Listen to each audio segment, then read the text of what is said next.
আসসালামু আলাইকুম। মাছে ভাতে বাঙালি এবং সেই মাছ যদি হয় মাছের রাজা ইলিশ, তাহলে তো আর কোনো কথাই নেই। আজকে আমি বানাচ্ছি ইলিশ পাতুরি। তাই জন্য আমি 3 ধরনের সরিষা এবং পোস্তদানা পানিতে ভিজিয়ে নিয়েছি। তারপর ইলিশ মাছে ভালো করে হলুদ আর লবণ মাখিয়ে নিচ্ছি। তারপর একটা কলা পাতা সেঁকে নিব চুলোয়। এখন সরিষা বাটার একটা পেস্ট বানিয়ে নিচ্ছি এবং কিছু কাঁচামরিচ, চিনি, টক দই দিয়ে ফ্রান সরিষার তেল ঢেলে নিচ্ছি এন্ড ভালো করে মিক্স করে নিচ্ছি। তারপর এটাকে অ্যাসেম্বল করার পালা। কিছু কলা পাতা আমি আগে থেকে সেঁকে রেখেছি।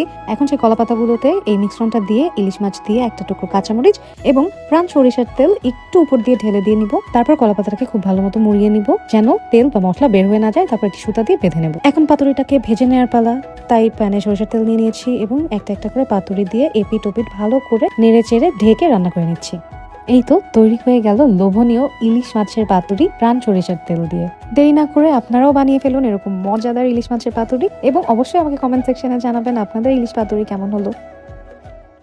প্রাণ সরিষার তেল, আসল ঝাঁঝে আসল স্বাদে।